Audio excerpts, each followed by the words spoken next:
What is up, guys? Welcome back to another GeekaWhat video, and today I'm taking over the very best $600 gaming PC build for the end of 2017, beginning of 2018.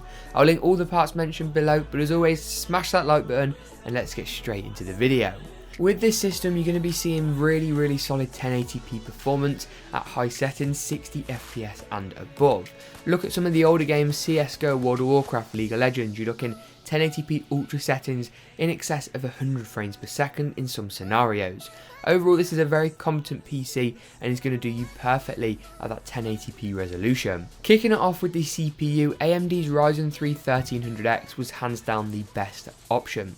It comes with AMD's superb Wraith CPU cooler, meaning you can use that rather than going buying an aftermarket unit, for example. Not only that, it is cheaper than Intel's quad-core offerings and has a really solid 3.5 GHz base with a 3.7 GHz turbo boost, which is really cool. This chip is also going to somewhat future-proof your build, with many new games demanding at least 4 cores, and this chip has that covered. It's a massive plus on AMD's side, in my opinion. In terms of the motherboard, I opted for MSI's B350M Pro-VDH for a few simple reasons. It comes in at the micro ATX form factor, which is better value than large ATX boards or the price premium heavy small mini ITX boards. Not only that, it supports our CPU with up to 4 RAM DIMM slots and graphics cards with the PCIe 3.0 X16 full bandwidth available.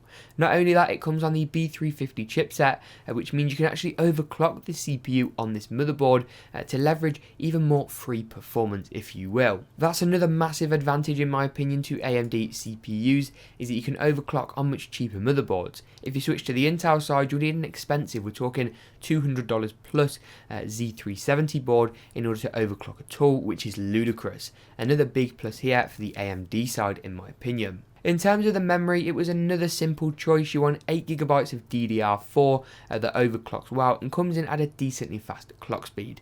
This ran from Crucial, their Ballistix Sport LT, comes in at 2400 MHz and leaves 3 RAM DIMM slots still free, so you can massively upgrade this system later down the line without having to replace this DIMM of RAM. You just buy another identical DIMM, slot it in, and jobs are good 'un.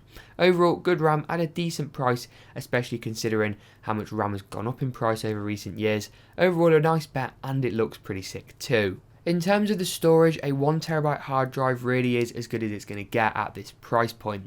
Don't get me wrong, SSDs are superb for fast load up and boot up times, but for gaming, they aren't going to make any sort of tangible difference. Not only that, SSDs are expensive and come in smaller capacities. This 1TB Seagate drive gives you 1000 GB of storage to play with for your movies, music, Steam library, all that good stuff, and comes in at the 7200 RPM speed, which is as fast as your mainstream consumer hard drives get.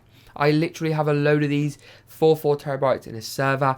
I've got a 4TB in my personal system, 3 1TB, absolutely loads, and never had me fail on me just yet.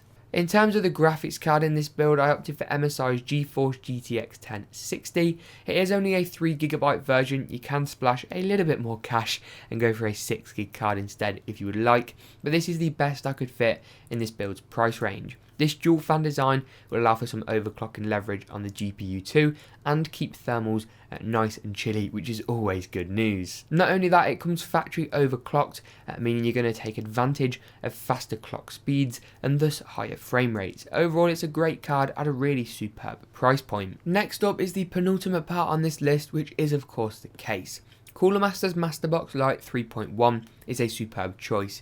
It's dominated the case market since it came out, and I've seen this thing go for as low as $20 on Newegg during Black Friday sales and all that kind of stuff, which is complete madness. This case has got an acrylic side panel on the side, which could be mistaken for tempered glass, and comes in at the smaller micro ATX form factor. What makes that so great is that it will easily fit in a small office or bedroom without dominating the room and being stupidly large. It will also of course fit all of our components in with good hard drive and SSD mounting support, which is always a good sign. Not only that, it will look great with some RGB fans if you bought those later on down the line, with its clear front panel and good airflow options with a range of coloured accents available. Overall, 10 out of 10 for this case in my opinion. I will have a full review of the case going up very soon, so make sure you subscribe for that one.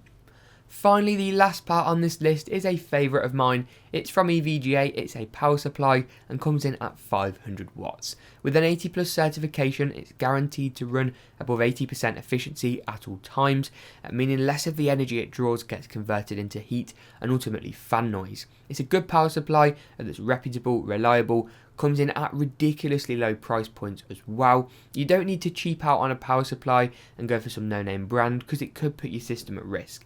But equally, you don't need to spend loads of money on an 80 plus platinum certified unit for a build like this that sips less than 300 watts of power. Overall though, that about wraps it up for this PC build video. I do hope you enjoyed. If you did, smash that like button. Links to everything mentioned for different regions and retailers will be in the description below. But as always, we'll see you in the next GeekaWhat video.